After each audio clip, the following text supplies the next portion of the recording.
कभी कभी ना सबसे मुश्किल लगने वाले सवालों के जवाब असल में सबसे आसान होते हैं। बस सोचने का नजरिया थोड़ा अलग होना चाहिए। तो चलिए आज राजा कृष्णदेवराय के दरबार की एक ऐसी ही कहानी की बात करते हैं जो बुद्धि और हाजिर जवाबी की एक शानदार मिसाल है। अच्छा, सोचिए जरा, कोई आपसे ऐसा सवाल पूछ ले जिसका कोई जवाब ही ना हो, तो क्या करेंगे? यही वो चुनौती है जो इस कहानी के बिल्कुल सेंटर में है। और यही वो पहेली है जिसे हमारे हीरो यानी तेनालीराम को सुलझाना है। तो कहानी शुरू होती है विजयनगर साम्राज्य के भव्य दरबार में। राजा कृष्णदेव राय सिर्फ एक महान शासक ही नहीं थे, बल्कि उन्हें अपने दरबारियों की बुद्धि और चतुराई को परखने में भी बड़ा मजा आता था। और ये है हमारी कहानी के दो मेन कैरेक्टर्स।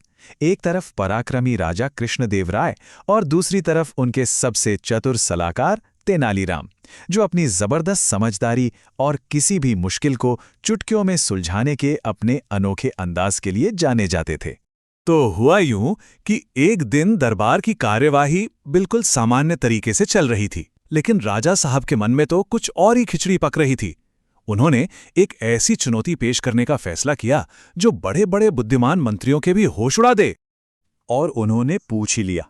राजा ने पूरे दरबार की तरफ देखकर सवाल दागा, बताओ इस समय मेरे मन में क्या चल रहा है। सोचिए, एक ऐसा सवाल जिसका जवाब देना तो सचमुच नामुमकिन था। भाई, कोई किसी के मन की बात आखिर कैसे जान सकता है? राजा के इस सवाल ने ना दरबार में जैसे वक्त को ही रोक दिया। पूरा दरबार जो अभी तक चर्चाओं से गूंज रहा था, वहां अचानक पिन ड्रॉप साइलेंस हो गया। सारे मंत्री एक दूसरे का मुंह देखने लगे। सबके चेहरे पर हैरानी और परेशानी साफ झलक रही थी। उनके पास इस अजीबोगरीब सवाल का कोई भी जवाब नहीं था और कोई कुछ कहने की हिम्मत भी नहीं जुटा पा रहा था। माहौल में एक अजीब सी खामोशी थी।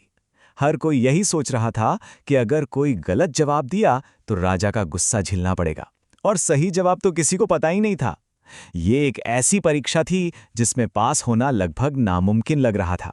जब सारे बड़े बड़े ज्ञानी और बुद्धिमान मंत्री सिर झुकाए चुपचाप खड़े थे, तभी एक व्यक्ति पूरे आत्मविश्वास के साथ आगे बढ़ा।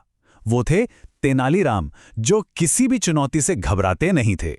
तेनालीराम ने बड़े ही शांत भाव से कहा, महाराज, मैं बता सकता हूं कि आपके मन में क्या है। उनकी इस घोषणा ने मानो शांत पानी में पत्थर फेंक दिया हो। जहां बाकी सब चुप थे, वहीं तेनालीराम ने दावा कर दिया कि वो राजा के मन की बात जानते हैं।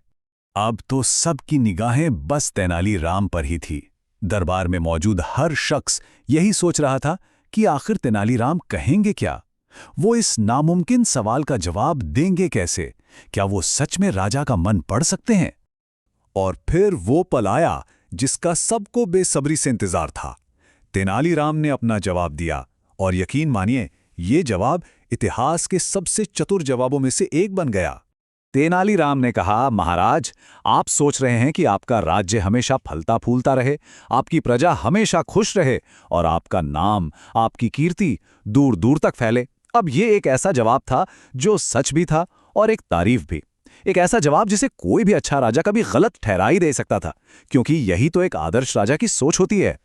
इस जवाब को सुनते ही राजा कृष्णदेव राय का चेहरा एकदम खिल उठा। वो तेनालीराम की इस बुद्धिमानी से इतने खुश हुए कि उन्होंने उनकी खूब तारीफ की और उन्हें इनाम भी दिया। तेनालीराम ने एक बार फिर यह साबित कर दिया कि असली बुद्धिमानी सिर्फ फैक्ट्स जानने में नहीं, बल्कि गहरी समझ में होती है। तो चलिए अब जरा इस जवाब की गहराई को समझते हैं। आखिर तेनालीराम का जवाब इतना जीनियस था क्यों? ऐसी क्या खास बात थी इसमें जो किसी और दरबारी को नहीं सूझी? देखिए, इस जवाब का पूरा जादू 3 बातों में छिपा था। सबसे पहले, ये राजा के लिए एक बहुत बड़ी तारीफ थी। दूसरा, ये एक ऐसी यूनिवर्सल सच्चाई थी जो हर अच्छे शासक पर लागू होती है। और सबसे जरूरी बात, इसने राजा की खुद के बारे में जो एक महान छवि थी, उसे और भी पक्का कर दिया। असल में तेनालीराम ने राजा का मन नहीं, बल्कि उनके आदर्शों को पढ़ा था। यहां से हमें एक बहुत बड़ा सबक मिलता है। अगर तेनालीराम कोई तथ्यात्मक जवाब देने की कोशिश करते तो वो पक्का फेल होते, क्योंकि किसी के मन की बात जानना तो असंभव है। लेकिन उन्होंने एक समझदारी भरा, एक बुद्धिमानी भरा जवाब चुना जो सीधे राजा के मूल्यों और उनके आदर्शों से जुड़ा हुआ था, और इसी वजह से उनकी सफलता पक्की थी। और ये कहानी हमें गहरे सवाल पर सोचने के लिए छोड़ जाती है। क्या जीवन में हमेशा वही जवाब सबसे अच्छा होता है जो फैक्ट्स पर आधारित हो, या वो जो सामने वाले व्यक्ति की भावनाओं, उसकी उम्मीदों और उसके आदर्शों को समझता हो? शायद असली बुद्धिमानी सिर्फ क्या जानने में नहीं है, बल्कि क्यों और कैसे समझने में है।